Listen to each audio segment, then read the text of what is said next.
Est-ce que tu sais que personne ne peut te faire du mal sans ta permission? Pas physiquement, je parle de ton esprit, de ta vision. Chaque fois que tu crois à ce que quelqu'un te dit sur ta vie, tu lui donnes un pouvoir qu'il n'a pas mérité. Quand quelqu'un te dit par exemple que tu ne peux pas avoir ce salaire, tu ne peux pas avoir ce travail, tu ne seras jamais personne, en réalité, la personne ne parle pas de toi. Elle parle de ses propres peurs, elle parle de son monde, elle parle de ses réalités. Et si tu prends cela en considération, alors là, tu es en train de donner à cette personne les clés à ton esprit. Tu n'es donc pas obligé d'habiter dans son monde. Dieu t'a donné le pouvoir de bâtir et non pas de subir. Crée ton propre monde. Crée tes propres pensées. Dans le monde de cette personne, les choses sont impossibles. Mais dans ton monde, les règles changent. Les choses ne font que commencer. Tout est possible dans ton monde.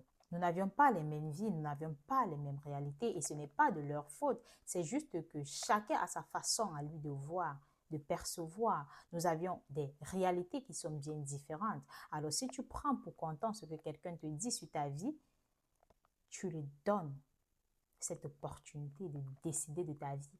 Parce que chaque fois que tu vas vouloir sortir de ta zone de confort, tu vas penser à ce que cette personne a dit de ta vie.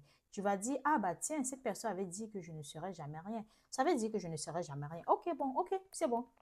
C'est bon, c'est bon. Ce travail que je voulais même chercher, je laisse tomber. Si quelqu'un te dit que tu ne seras pas milliardaire et que toi, tu prends cela pour content, tu dis, bah oui, c'est que la personne a dit, c'est vrai. Tu ne le sauras jamais. Tu lui as donné les clés, tu lui as donné l'accès à ton esprit. Ferme. Personne n'a accès à cet endroit, sauf si tu ne lui donnes les clés.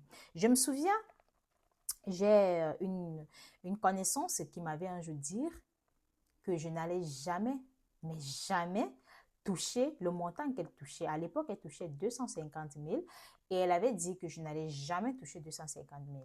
Heureusement pour moi, je n'ai pas pris son discours. Je ne lui ai pas en voulu du tout. J'ai compris tout simplement que elle, c'était son plafond.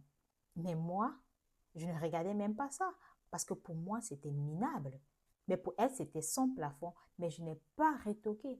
Je n'ai pas répondu. J'ai juste souri et j'ai gardé le silence parce que c'est important. Face à certaines situations, c'est très important de ne pas s'agiter pour répondre. Laissez la nature décider. Dieu est là pour certains combats. Ce n'est pas tout qu'on doit combattre. Il y a certaines choses qu'on doit juste laisser faire. J'ai laissé faire. Mais moi, j'avais autre réalité. Elle était ici, mais moi, j'étais loin. Elle ne savait pas. Donc, chaque fois que quelqu'un te dira que tu ne peux pas, dis-toi que tu peux et tu le feras. Parce que la personne ne détient aucune clé. Mais si tu crois en ce qu'elle te dit, alors tu ne feras rien.